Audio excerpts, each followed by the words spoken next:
RUU KUHP disosialisasikan ke kalangan mahasiswa dan dosen di Fakultas Hukum Universitas Lambung Mangkurat Banjarmasin Jumat pagi. Sosialisasi dalam rangka memberikan pemahaman bagi masyarakat serta membuka ruang dialog untuk menghimpun masukan terhadap draft RKUHP. Sosialisasi melibatkan 3 akademisi, yakni Profesor Dr. Arif Amrullah, Guru Besar Hukum Pidana Universitas Jember, Profesor Hak Kristuti Hak Krisnowo, Guru Besar Hukum Pidana Universitas Indonesia, serta Sekretaris Program Doktor Ilmu Hukum Fakultas Hukum ULM Banjarmasin, Dr. Mispancah, SHMH. Dalam penjabarannya, Guru Besar Hukum Pidana Universitas Jember menyebut beberapa keunggulan dari RKUHP, salah satunya adalah terkait korporasi, di mana dalam RKUHP korporasi menjadi subjek tindak pidana bukan menjerat perorangan.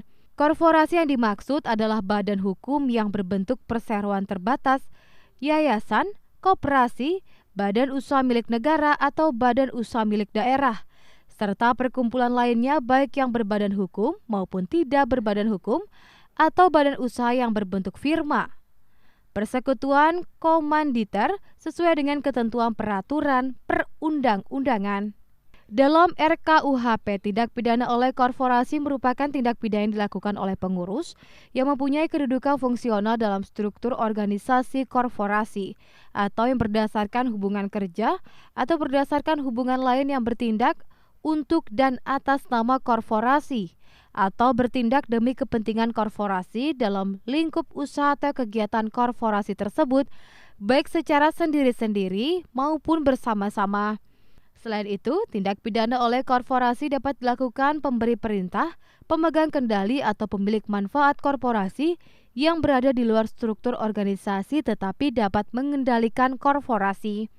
Menurut hal ini perlu diketahui masyarakat secara menyeluruh termasuk pertimbangan pemberian sanksi kurungan pidana oleh hakim. Keunggulan dari RUU KUHP tadi kan antara lain dicantumkannya korporasi sebagai subjek hukum pidana. Di era globalisasi, perkembangan perdagangan, ekonomi, maka subjek hukum pidana itu tidak bisa lagi dibatasi pada hanya orang, tetapi juga korporasi. Nah, ini yang perlu artinya diketahui bahwasanya korporasi itu dapat dituntut dan dapat dipidana, dipertanggungjawabkan dalam hukum pidana. Bagaimana mempertanggungjawabkannya? Ya tadi seperti saya sampaikan, ya kan para pengurus itulah nanti yang. Nah, keunggulan lainnya itu tadi di dalam pidana pokok itu diatur mengenai pidana pengawasan dan pidana kerja sosial. Samping tadi diaturnya korporasi. Dalam RUU KUHP ini juga visinya itu adalah bagaimana juga mengatur adanya pidana kerja sosial, ya, pidana pengawasan. Ya, ini penting karena selama ini cenderung pelaku itu dijebloskan ke penjara, gitu kan. Kapasitas penjara itu kan selalu penuh karena dipenjarakan. Nah, yang dalam RUU KUHP ini keunggulan itu hakim bagaimana juga mempertimbangkan, ada guidance-nya, ada panduan.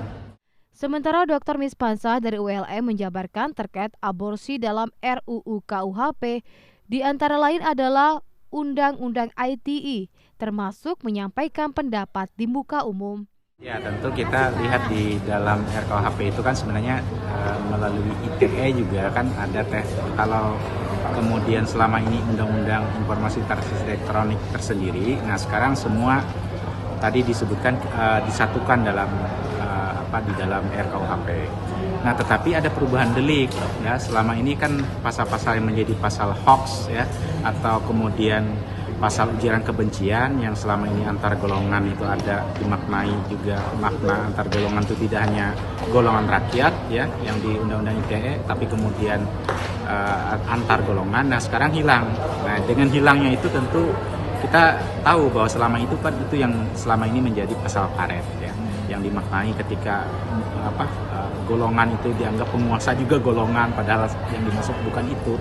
Nah, sekarang itu dihilangkan. Nah, jadi dengan pasal-pasal itu ya insya Allah kemudian istilah kita itu muatan-muatan yang bersifat multitafsir menjadi pasal karet yang di dalam ITE itu sudah tidak lagi. Nah, termasuk Undang-Undang Nomor 1 Tahun 1946 Pasal 14-15 hoax yang kemudian menimbulkan keonaran. Nah, di RKUHP bukan keonaran ya, tapi kemudian kerusuhan. Jadi ada istilah kita itu delik materialnya. Sosialisasi diikuti antusias oleh peserta, diakhiri dengan sesi diskusi dan tanya jawab. Epi Dwi Herlianti, Duta TV, Banjarmasin.